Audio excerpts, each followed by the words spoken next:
O Senhor esteja convosco. Proclamação do Evangelho de Jesus Cristo segundo Marcos. Naquele tempo, disse Jesus aos seus discípulos: cuidado, ficai atentos, porque não sabeis quando chegará o momento. É como um homem que, ao partir para o estrangeiro, deixou sua casa sob a responsabilidade de seus empregados, distribuindo a cada um sua tarefa, e mandou o porteiro ficar vigiando. Vigiai, portanto, porque não sabeis quando o dono da casa vem, à tarde, à meia-noite, de madrugada ou ao amanhecer, para que não suceda que, vindo de repente, ele vos encontre dormindo. O que vos digo, digo a todos: vigiai. Palavra da salvação.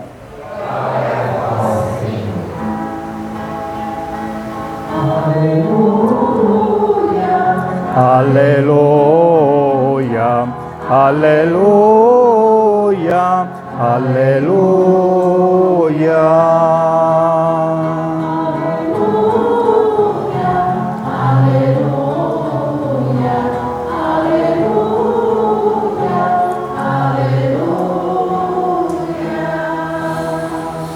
Que estas palavras sirvam para o perdão de todos os nossos pecados. Amém. Podemos ficar sentados. Meus prezados irmãos aqui da comunidade Sagrada Família, nós estamos iniciando hoje um tempo novo. Domingo passado nós encerramos o ano litúrgico, que usamos o primeiro evangelho, portanto, o ano litúrgico A, o Evangelho de Mateus. E terminamos com a festa grande, Cristo, Rei do Universo, com o que é conhecida a segunda vinda de Cristo. Agora nós estamos iniciando o novo tempo, o segundo ano litúrgico. São 3 anos litúrgicos que se completam em um ciclo de 3 anos. O segundo ano litúrgico, onde nós vamos estudar o segundo, na ordem que aparece na Bíblia, o segundo evangelho, que é de Marcos. Portanto, a leitura de nossa hoje é tirada do Evangelho de Marcos. Entre domingo passado, o final do primeiro ano litúrgico A, e o início do ano litúrgico B,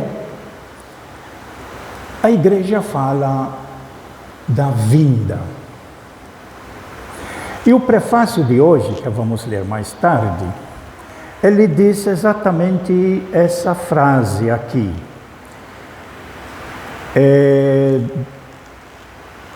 Deus eterno e todo-poderoso, por Cristo Senhor nosso, revestido da nossa fragilidade, Ele, Jesus, o Senhor, veio a primeira vez para realizar seu eterno plano de amor e abrir-nos o caminho da salvação. É a primeira vinda de Cristo como ser humano. Jesus, Deus, aliás, que se humanizou, que se tornou carne, que se fez humano. Essa é a primeira vinda de Jesus, onde Ele nos ensinou com seus gestos, com seu ensinamento, com seu exemplo. Ele nos ensinou o que é que Deus deseja de nós.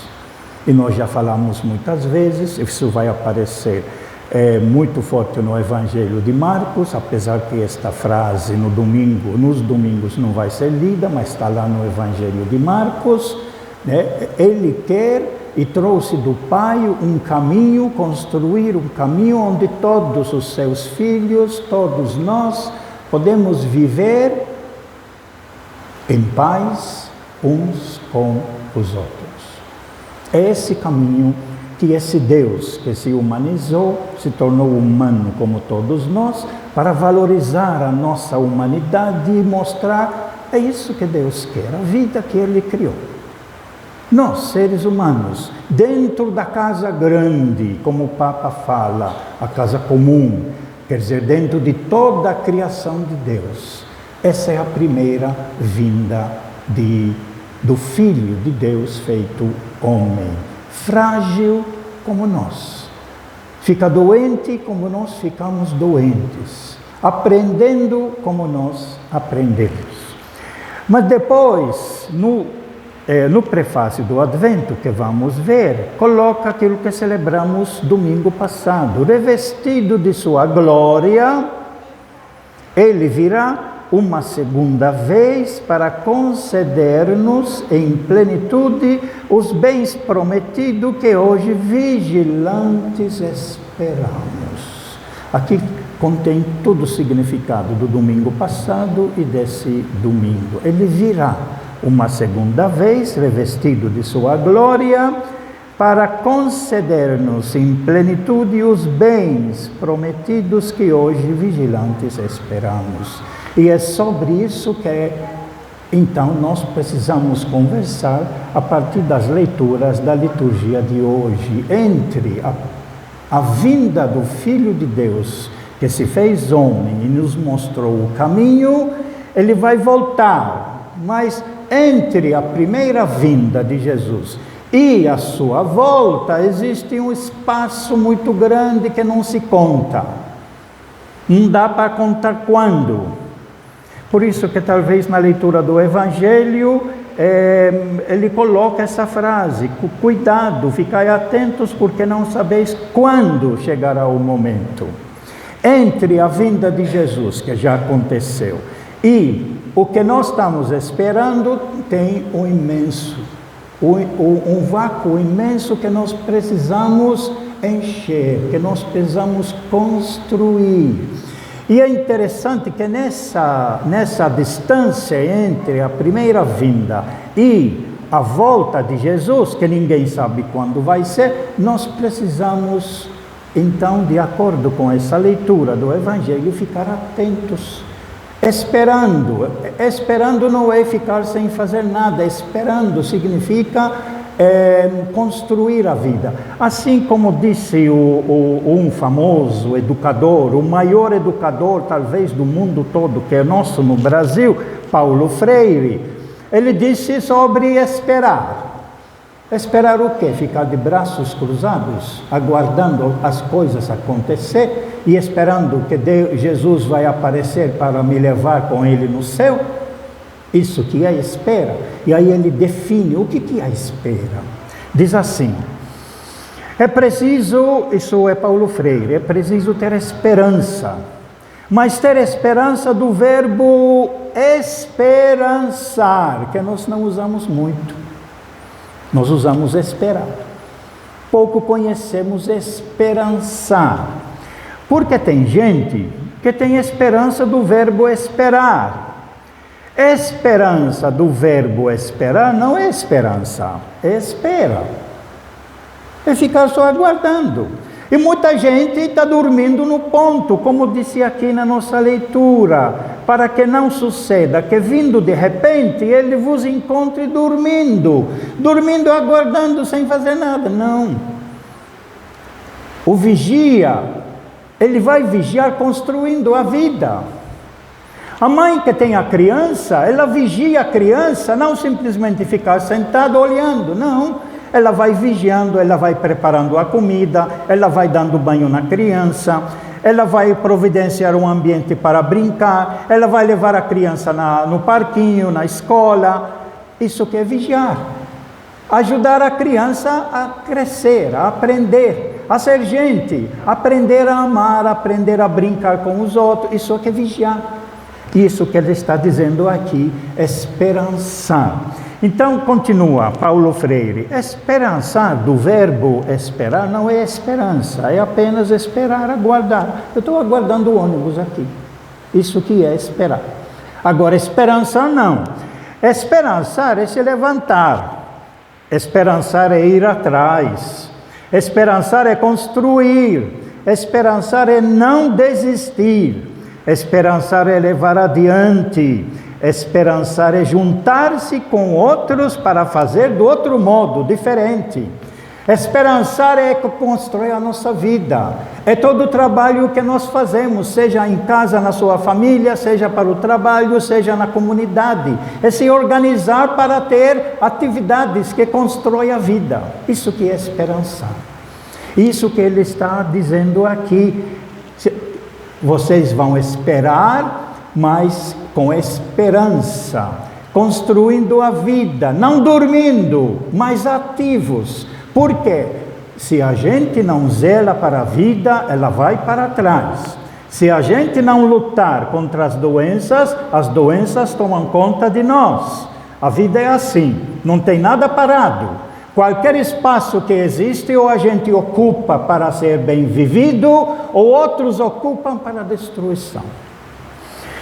Essa nossa leitura de hoje, que é o final do capítulo 13, é o capítulo 13 de Marcos, né? É muito difícil de entendê-lo, porém quem estuda um pouquinho, lá na época, Jesus, que estava vivendo Jesus, estava muito revoltas dos zelotes e de outros grupos, e os romanos, eles estavam muito preocupados e querem voltar a ter o domínio completo sobre a terra da Palestina. Você vê que esta terra da Palestina hoje volta a ter problemas sérios que nós estamos acompanhando. É a mesma terra.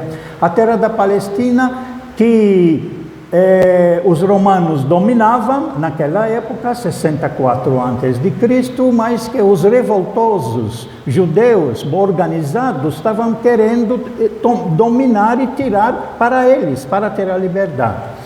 Por isso que os romanos eles decidiram vir para a Palestina para dominá-la. Aqui é nosso, nós dominamos e aqui vai ser nosso. Tudo que eles encontraram na sua frente destruíram. Os que não aceitaram, mataram.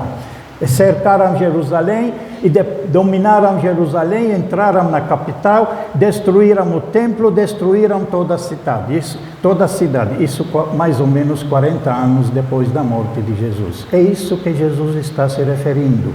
Porque essa nossa leitura, ela inicia no versículo 1 do capítulo 13, onde Jesus, após sair do templo, que ele critica muito pela exploração que ele fez, que o templo faz, fizeram da casa de oração um covil de ladrões, disse Jesus. Então Jesus sai fora, fica observando de fora, e alguém fala para Jesus que grande maravilha são essas construções. E Jesus vai dizer aquela frase: vocês estão vendo tudo isso? Não sobrará pedra sobre pedra. Tudo será destruído. Aí 4 discípulos, os 4 que ele escolheu logo no início, os 4 discípulos, eles se aproximaram de Jesus, isso está no início do capítulo 13, e perguntaram: mestre, quando vai acontecer isso? Quando? Aí não tem resposta, a resposta é a nossa leitura. Cuidado, ficai atentos, porque não sabeis quando chegará o momento. Que momento é esse? A leitura aqui está se referindo a um momento da invasão do Império Romano para dominar e destruir toda a cidade. Quando que eles vão chegar? Ninguém sabe, só Deus que sabe. Agora a igreja coloca essa leitura aqui no primeiro domingo do Advento, para exatamente utilizar esse verbo aqui, vigiar, diante dos problemas e da vida que nós encontramos. Diante da situação que vivemos, para a gente saber reconhecer de verdade aonde é que está o grande perigo que está dominando a nossa vida. Diante de uma realidade que precisamos conhecer, aonde precisamos descobrir aonde é que está nascendo o menino Jesus. Quer dizer, aonde é que na vida nossa tem gestos e atitudes que nós fazemos que combinam com a vontade de Deus, que combinam com o projeto de Jesus de construir a fraternidade e a paz. E essa vigilância que nós precisamos fazer na nossa vida. Aquilo que eu estou fazendo, naquilo que estou me envolvendo, está trazendo a presença de Jesus? Quer dizer, está trazendo mais paz? Está trazendo mais fraternidade? Naquilo que eu me envolvo, está trazendo mais alegria às pessoas, mais comunhão? Aí que está Jesus. Aí reconheço a vinda de Jesus. Porque a vinda de Jesus agora, que fisicamente, como nós, já aconteceu mais que 2000 anos atrás, mas ela precisa ser replicada por aqueles que vão dar continuidade a esse projeto de Jesus, que são os apóstolos. Por isso que Jesus disse na introdução, naquele tempo, disse Jesus aos seus discípulos: eu trouxe o projeto, eu me tornei humano, Deus humano no meio de nós. Eu mostrei para vocês o ensinamento que Deus deseja para nós. Eu mostrei para vocês a paz que Deus deseja. Quem vai construir isso agora? Vocês, discípulos, que vão dar continuidade e que mais tarde vão ter outros discípulos e outros seguidores e outros batizados e outros missionários e outras pessoas que querem realizar esse projeto de Jesus. E hoje somos nós. Então vigiamos. O que estamos fazendo está trazendo paz?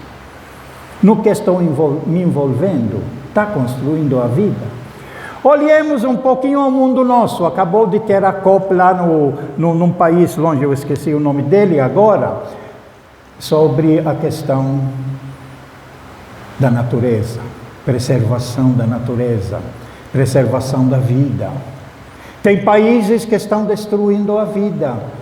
E tem outros que estão lutando, e muita gente lutando para essa casa comum se tornar casa habitável, onde possamos viver com segurança, sem violência, onde aquilo que existe, que Deus criou, possa ser repartido e vivido por todas as pessoas, desde o menor até o maior, porque todos somos filhos do mesmo Pai. Portanto, a vigilância que Jesus Cristo está falando aqui na nossa leitura, vigiar a nossa vida, vigiar onde Jesus está nascendo. E eu tenho falado que qualquer pessoa no mundo, qualquer grupo no mundo que se organiza para promover o bem, para defender a vida, para construir um mundo melhor, está dentro do projeto de Jesus Cristo, porque o projeto de Jesus, ele é universal. Ele nos traz uma mensagem importante para a construção de uma vida nova. A nossa primeira leitura de hoje, ela mais ou menos, ela diz alguma coisa muito importante sobre esse assunto, porque o povo tinha acabado de voltar lá da escravidão da Babilônia e agora está reconhecendo os erros que eles fizeram. E eles nos apresentam um Deus que precisa nos compreender, e Deus nos compreende, e Deus nos aceita, e Deus quer nos ajudar. Essa é a primeira leitura, parece um lamento do que nós fizemos, mas uma esperança. Deus, que é o nosso Criador, Ele sempre quer o bem para nós. E aqui, no versículo 4, Ele está pedindo para Ele vir de novo. Vens ao encontro de quem pratica a justiça com alegria, quem faz o bem com alegria, quem constrói uma sociedade nova, quem tem atitudes novas para a convivência humana. Esse é o projeto desse primeiro domingo do Advento. Vem, volta, nos fortalece. Nós precisamos te conhecer na vida. Nós precisamos conhecer aqueles grupos que constroem a dignidade maior do ser humano, aqueles que defendem os projetos para a construção da paz. Vem, fortaleça a nossa caminhada. E nós não podemos ficar dormindo, precisamos vigiar. E aí ele dá o exemplo no Evangelho, assim como aquele homem que partiu para o estrangeiro, deixou sua casa sob responsabilidade dos seus empregados, distribuindo a cada um a sua tarefa. Mateus e Lucas desenvolvem essa frase naquelas parábolas. Mateus desenvolve na parábola que nós já vimos uns dias atrás, a parábola das 10 virgens, onde 5 vigiaram e 5 não vigiaram e ficaram fora. Ou da parábola dos talentos, onde quem recebeu 5 trabalhou, quem recebeu 2 trabalhou e multiplicou, quem recebeu 1 aterrou o seu talento, a sua capacidade e os seus dons, em vez de utilizá-lo, em vez de ser vigilante, trabalhando, construindo a fraternidade e a paz. E por isso vigiai, portanto, porque não sabeis quando o dono da casa vem. A nossa tarefa, não ficar preocupados com aqueles que nos apresentam Jesus, que vai vir para julgar, para tal, e impor medo, nada disso. Nós vamos vivendo a nossa vida, nós vamos aprendendo de Jesus, nós vamos construindo fraternidade, nós vamos vencer os nossos vícios com a graça de Deus, com a ajuda dos outros. Nós vamos criar a grande fraternidade, que é o desejo de Deus para todo o seu povo. Louvado seja nosso Senhor Jesus Cristo.